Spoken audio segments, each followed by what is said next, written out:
project my voice. Thank you very much for this invitation. It is a great privilege to be here. I congratulate the organizers, the STAR team, for putting such a diverse, multidisciplinary program. I think all of us a little bit humble each time you hear somebody, because it's usually goes just beyond what we usually do on a daily basis. It's been extremely rich for me. I've learned a lot already. And so what I have been asked to contribute with to this conference is to shed light on some of the key military strategic aspects of the contested straits in the High North. And by the High North, I mean the European or Western part of the Arctic. So I'm not going to talk about the whole the Arctic and what is going on there. I'm happy to go into these topics in the question and in the discussion, if you wish so. But we thought that it would be interesting to focus, to zoom in on the military aspects of the straits that are particularly related to where Russia has still the main point of gravity for military investments, for military bases, for military activity, which are centered around the Northern Fleet, which is still the strongest part of the Russian Navy, where Russia has the largest share of its strategic submarines deployed on the Kola Peninsula, just across the border with Norway, and I marked it, this region with the violet circle approximately. So the Russian military presence dominated, of course, this region for decades. I mean, we are talking especially about the period where Admiral Gorshkov set in motion the expansion of the Russian Soviet Navy in the 1960s. But again, it's still today, this is the most important part of the Navy for a number of reasons, which are also related to geography that I'm going to talk about. There is a great variety of military interests, activities, and the Russian shoreline in the Arctic, it covers nearly half of the latitudinal circle, which gives, of course, Russia a unique position to influence many of the activities that are taking place and will take place in the future, especially that the Northern Sea Route that I'm going to devote a little bit of attention to this afternoon along the Siberian coast is the first one that is being developed for climatic and for political reasons. So there are also several remaining unresolved legal issues, some of which are more sensitive than others. I'm going to mention especially two that are particularly well related, they have particular relevant for the topic of our discussion, which are the principles governing the access to the Northern Sea Routes and also the legal status of the Norwegian Spitsbergen archipelago, which we call Svalbard archipelago, which is also disputed by Russia to some extent, and which has, of course, military implications. So the High North has traditionally played a special military strategic role for Russia for several reasons, and one of them is that despite that Russia has the longest spanning sea boundaries in the world, including access to 12 seas and 3 oceans, few of the outlets are suitable, which gives opening to 4 relatively isolated naval theaters of operations, so which separates the Russian naval potential. So we have the 2 oceanic fleet, the Northern Fleet in the west, the Pacific Fleet in the east, the Baltic Fleet, the Black Sea Fleet, and the Caspian Flotilla. And this geography actually has increased the importance of maintaining access to Russia, not least, namely, to the North Atlantic and the Arctic Oceans. And it has become even more important after the fall of the Soviet Union, because Russia has been struggling with rebuilding the surface ships, especially large capital ships, and to partly compensate for this deficiency, we've observed over especially the past 15 years that Russia has focused on the strategy of moving capital ships, deploying them from one theater of naval operations to the other rapidly, as soon as possible. As we've seen in a number of operations, including the exercises Ocean Shield for instance, in 2019 was really good example of that. So trying to move the capital ships as soon as possible, as quickly as possible where they are needed, namely because of the problem of the access. And I think also that the weakening of the Black Sea fleet, because it's been decimated by the Ukrainian armed forces, it's going likely to further strengthen the rationale of this approach. And in addition, we have, so, you have this kind of spectrum of old sort of traditional geography, this kind of traditional problems, but then we have also this sort of newer development. When I say newer, we are talking about 2 decades at least, when we observe the opening of the fifth ocean at Europe's northern frontier, which of course makes the Arctic Ocean more accessible for civilian and military purposes. It exposes the new, potentially strategically important sea lines of communication, including the Northern Sea Road, which is here marked in red along the Russian Siberian coast. And I think that the Northern Sea Road actually, again, is going to strengthen or contribute to this naval strategy by linking the Pacific Fleet and the Northern Fleet on a more regular basis. And this is actually something that we've observed in the Russian operations, especially since 2012, where Russia has been expanding its area of surface operations in the region, namely along the Northern Sea Road. We've seen deployments not least to the Franz Josef Land, but also to the New Siberian Islands with the surface fleets, warships of the Northern Fleet, and this has been happening on a yearly basis. So again, this is also the growing relevance, I think, of this maritime channel, which will also makes its disputed legal status more salient. This is something, so I've been working on the Arctic in particular since 2006 on a daily basis. This is something that we assumed nobody really was interested in that much in the legal status of the Northern Sea Road in early 2000s. But the assumption was, well, it depends how this channel will be used. If it will be used, the legal issues may actually become more problematic, and that is exactly what we are seeing today. So Russia defines the Northern Sea Road as a national maritime channel, subject, of course, to Russian jurisdiction. This means also, so, the Northern Sea Road is not one passage. It's like there can be plenty different passages depending on, on navigational weather conditions. And even though parts of the route may pass through high seas, Russia still will say this is under Russian jurisdiction, you have to follow the Russian laws. And this includes also navigation via 4 straits along this passage. The Wielkicki, Shukalski, Dmitry Laptiev, and Sannikov Straits, which Russia labels as internal waters, in contrast to the position of the United States, UK, and other EU states that considers these straits international straits, and therefore subject to the regime of transit passage. And Russia uses, among others, the UN Convention of the Sea, Article 234 on ice-covered areas, that gives Russia right to exert control over the Northern Sea Road beyond the generally accepted international rules and standards. And that's what we've seen also over the past 15 years, that Russia has been adding regulations, made a number of amendments to the law governing the Northern Sea Road. Of course, partly it's rational, it's understandable. Russia wants to increase the control, the safety of operation in the region. But I think at least partly the motivation is also to increase control of the access, especially when it comes to warships of other countries, and especially when it can be also governmental vessels, which of course to Russia will be always the suspicion will be, they are making perhaps, intelligence gathering or similar activities.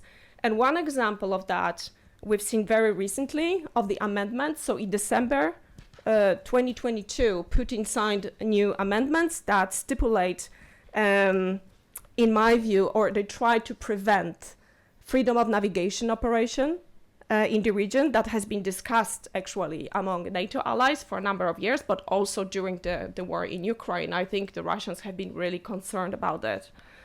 So the new regulations require, for instance, an application for permission to enter the Northern Sea Road 90 days before the intended passage. They can be, of course, denied on security grounds, and they allow for only one foreign warship in these waters at a time. And if you imagine, if you want, you could easily imagine that these waters are really difficult to operate in. You maybe want to have another ship just, as a security measure. It's limited to one now. And notably, these regulations cover all the 4 disputed straits, of course.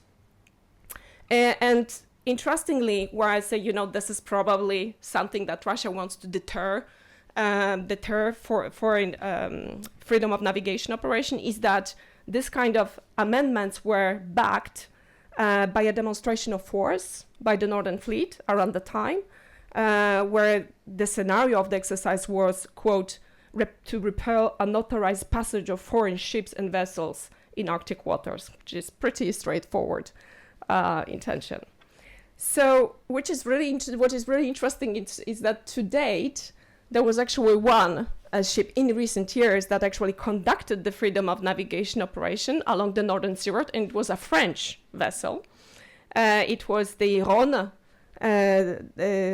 assistance and support vessel that transited the Northern Sea Route in 2018, according to Russian sources, without warning, which they sailed from the Norwegian city of Tromsø to the Dutch harbor in Alaska. So that's quite interesting. It went pretty well at the time. But Russia is very sensitive about the Northern Sea Route for many reasons. And while some of them, it's because, of course, parts of the passage, they come in a very close proximity of some of the most sensitive military installations, bases, military infrastructure that Russia has in this region. Of course, the most important to Russia probably is the bases, an operation area for the Russian strategic submarines, including the 4th generation strategic submarines of the Bore class, which is the backbone of the Russian sea-based nuclear deterrence. And there are, of course, also multi-purpose submarines, not least the Severodvinsk, the newest one, the modernized Delta IV, and many other capacities. But interestingly, just to remember, to kind of remind of the importance of the region, is that it supports actually also Russia's air-based nuclear deterrence, with forward bases and patrol routes towards the North America. Russia resumed the strategic bomber flights in 2007. And notably, what we assumed before the war is that some of the bases would be used to disperse the Russian strategic bombers, which normally are located farther in the south, like in the Engels in Ukraine. And you may remember Engels base was attacked by drones, and that's where Russia also deployed or dislocated part of the strategic bomber fleet to the high north, to the Olenia base on the Kola Peninsula. And from there, Russia is conducting regular air raids on Ukraine, exactly from the high north. So this is very important, and again, directly related to what Russia is doing in other regions. The region, of course, hosts also important shipyards and installations, intelligence installations, the Plesetsk Cosmodrome that is used for launches or intercontinental ballistic missiles, military satellites, anti-satellites missile, and it continues to be very important testbed for new weapons and technology, including the crazy projects, which I'm happy to talk about, like the nuclear-powered, nuclear-armed cruise missile, which is indeed called the Flying Chernobyl. The region also plays an important role in Russian non-nuclear deterrence. We've seen, this is not a plan, we are not talking about plans, I'm talking about something that already happened in the past 15 years. We talk about new surface capabilities, asymmetrical assets, electronic warfare, for instance, and other assets belonging to aerospace forces, new military bases such as the Nagurskoye in the Franz Josef Archipelago, Rogaciovo, Novaya Zemlya, and many others, new radar stations, early warning capacity, etc. But so again, this is just to highlight the region is really important. It's very sensitive.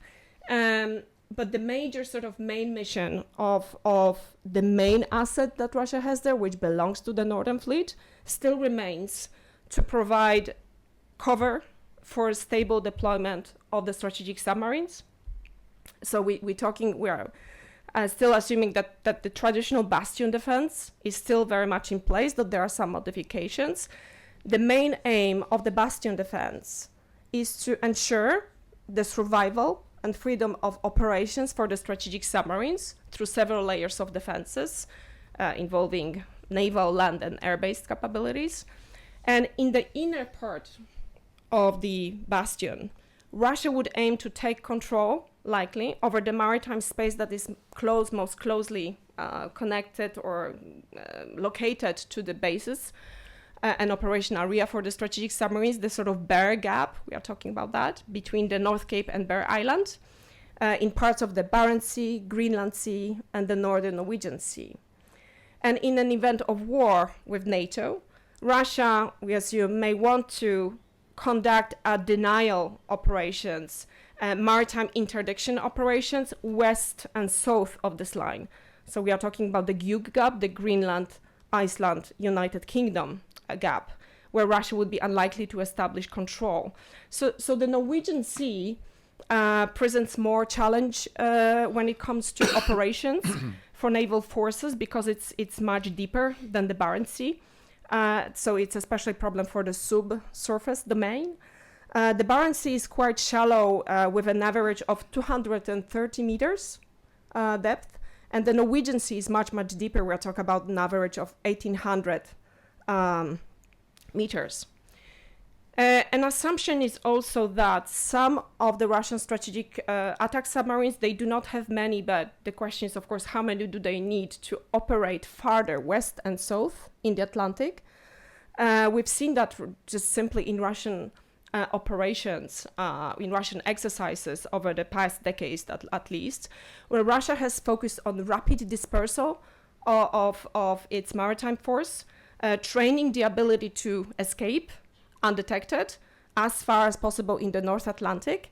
And the assumption is, one, is to demonstrate that they can threaten the east coast of the United States and that they can pose a threat to the strategic sea lines of communication in the North Atlantic, which of course would be still critically important for the US reinforcements to Europe. From the Norwegian perspective, the bastion defense is very problematic because it assumes maritime approaches to Norway. Parts of the Norwegian territory would be probably harder to access, which is obviously a cause for concern.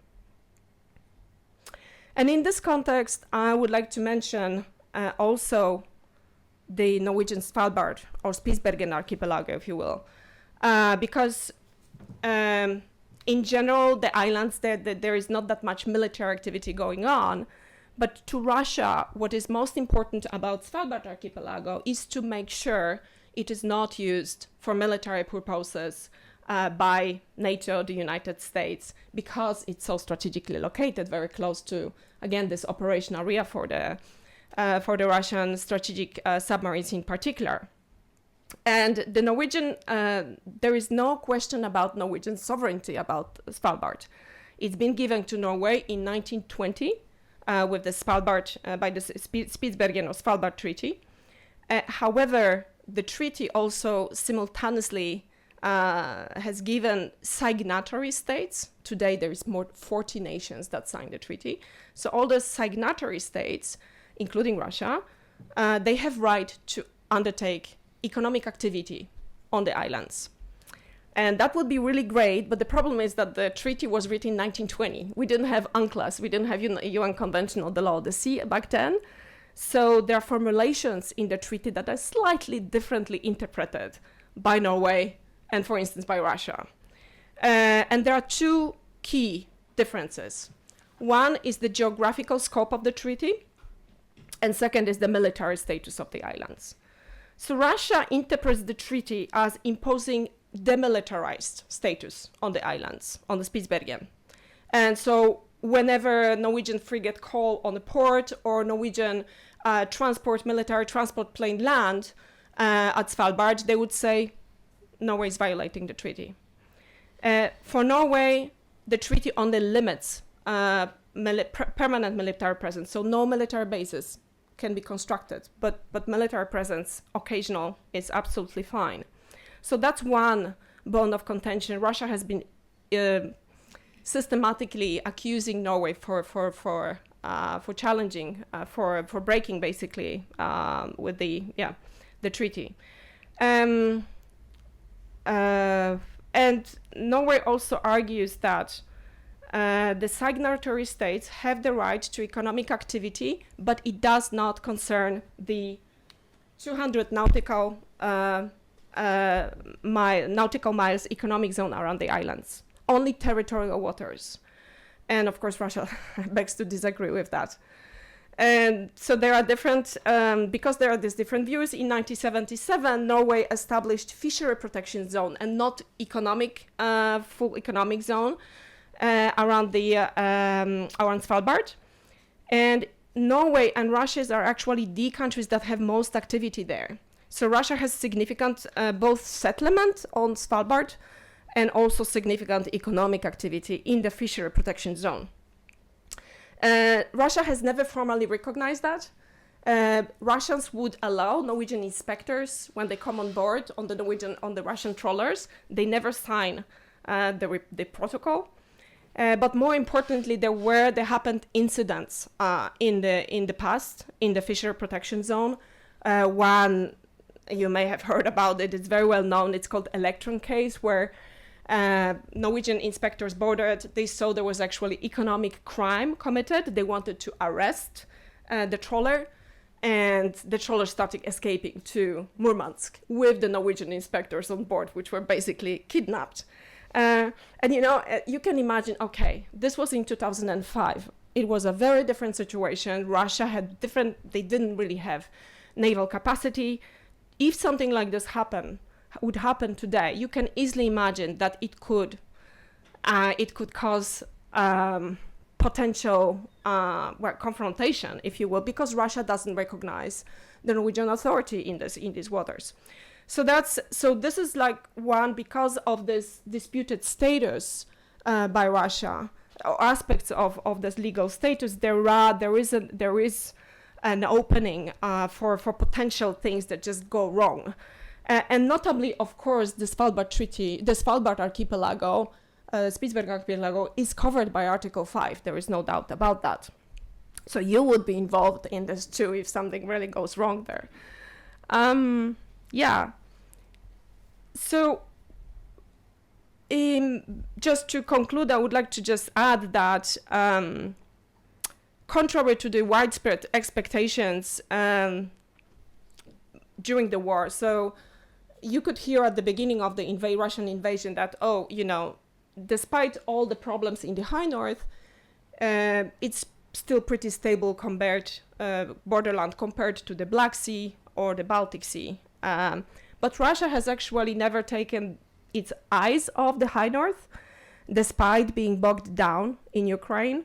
The importance of the region has been highlighted in many ways, in statements by Putin, by the defense minister, another different authorities, but also it was highlighted in doctrinal documents. For instance, in the new maritime doctrine that was signed by Putin in 2022, in the foreign policy concept in 2023, where the importance of the Arctic to Russia as vital has been highlighted, has been written very, very clearly. And I think I also mentioned the steps to kind of strengthen control of the access to the Northern Sea Route. And I think these steps should also be seen in the light of an increased vulnerability, sense of vulnerability in Russia because of the weakening conventional forces, because of the war in Ukraine, of course, increased tensions with NATO, and of course the radical change in Northern Europe because of NATO enlargement, because of Finland and Sweden joined NATO. It really deteriorated the strategic environment for Russia. We look up now to more integrated defense and deterrence space in this region. And that poses, of course, a strategic challenge to Russia. And so I think that this development actually further fuels the continued key role that the High North plays in the Russian military strategy and in the Russian naval strategy. So I think that the war in Ukraine has, in general, just corroborated what was been kind of clear to me for many, many years, is that the Arctic and the High North is very deeply intertwined, connected with other security spaces, the Baltic, the Black Sea. We see these connections, for instance, during the ongoing war, the spillover effects from other crises, which also means that what happens in the Arctic will not stay in the Arctic. It will have also influence on other regions as well, which is, I think, yet another good reasons to follow closely the regional evolving dynamics. So with that, I think I thank you very much for your attention after